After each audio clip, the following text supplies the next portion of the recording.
All right, guys, how's it going? So if you watched the morning briefing today, you'll know that I said I might not be able to go to the football tomorrow. You know, Jolly Boy's outing because there's no coach. They haven't been able to find a coach. They have now. A coach has now been discovered. It's a 53-seater. I'm obviously on there, do you know what I mean? I'll have my little spot in the back corner, right at the back, watching what's fucking going on. So yeah, I'm off to the football tomorrow. Get in. I'm buzzing about that. Yeah, I hope you're all right, guys.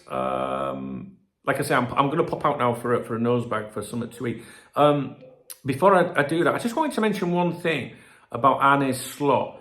Please don't take this as taking shots at the guy, right? Don't start caps locking me to death because I can't be doing with it. And it's for discussion. And we've been, you know, we criticised Ruben Amorim and his agent for being disrespectful towards Sporting, you know, with all that, you know, the photo of the private jet going to West Ham and all that shit.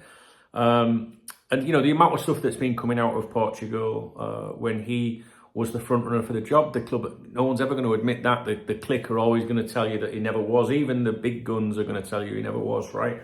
They're going to convey what Liverpool want them to say.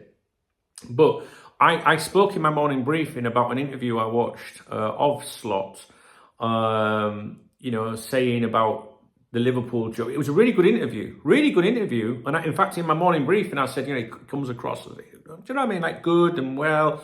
But he's, you know, he spoke a couple of times, hasn't he? You know, well, I don't think he mentioned Liverpool himself in the first one. He was asked about Liverpool, maybe, I'm not sure. But in this interview, he's talking about Liverpool. I want, you know, we already had the quotes last night, didn't we? I want to manage Liverpool. We like that, don't we? We like that.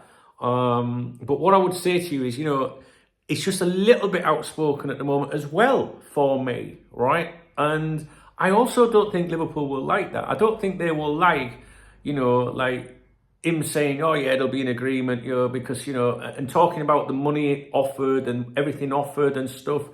And yeah, there is translation and things, but I just think he should keep his mouth shut.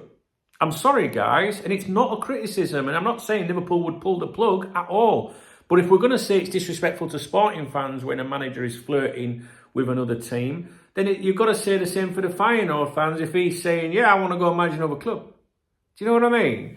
And yeah, we know that there was a media circus, you know, mainly Pedro the Parrot around Amorim. And this is completely different. We have a man here that probably can't believe his luck. You know, I'm going to get my big time with Liverpool, right? You know, you might want to say he's turned down Leeds and he's turned down Tottenham or whatever. But, you know, this is Liverpool Football Club. And he's obviously, you know, buzzing about it. And I'm not knocking him. I'm just saying that, you know, he obviously feels very confident he's going to get the job. And that's great. But I'm not sure he needs to provide running commentary either. And I just think it would be disrespectful for his fans. Now, you imagine if Jurgen Klopp had not announced his intention to leave Liverpool and he'd been linked with Real Madrid or Barcelona or something, and he was sat there saying to the media from that country or whatever, or the media, wherever, it doesn't matter where they're from, and he's saying, yeah, I want to be the manager of Barcelona. Yeah, I do. Yeah, I'm really looking forward to it. You know, I'm sure they'll strike a deal. I'm very confident about it. You know, obviously, this, you know, the numbers involved and that, you know, it's going to make me this, that, and the other. The you know, they're going to get the most money for the highest paid coach, but whatever, you know what it is, when he was talking about the conversation. We wouldn't like it. We'd be like, hang on a minute, focus on your own fucking job first, right? Do you know what I mean? I'm just saying that, right? Some of you won't like me saying it because you think I'm picking on him. I'm not. To be honest with you, I just want to get it done now. But if you're going to say that's disrespectful to one set of fans, then that is as well. Do you know what I mean? Because all I can say is from a football supporter's point of view, I don't want to hear that shit about my manager if he's going somewhere else. Because I'd be sat there now going, you, fuck off. And I don't care who you are, all right? So I'm just saying, I just think it's the wrong thing to do. He doesn't have to answer those questions. He doesn't have to answer them. He could just turn around and say, when there is something to tell you, if there is something to tell you, I will tell you. And that's the difference, I think, between an experienced manager handling the media, you know, and an inexperienced manager handling the media. And again, I'm not knocking him.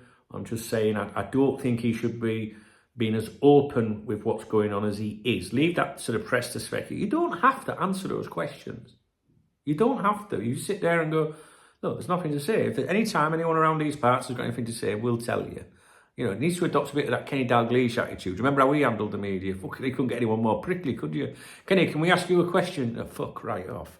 You fucking see it, Jimmy. Do you know what I mean? So, I'll never forget Kenny Dalglish in front of a dugout once after a game. And they said to him, and he went, so Kenny, how did you see the game today? And he went, I was sat over there. Fucking brilliant, man. Never forget that. Anyway, I'm not being negative. I'm just saying, all right, calm fucking down. If you appreciate the video, give me a thumbs up. Drop me a comment, please. Do you agree with me? I know some of you do because you've already mentioned it. And if you want to get me a beer or a coffee, a beer tomorrow. Yay! Jolly Boys out. Hit the super thanks button. Read the video description.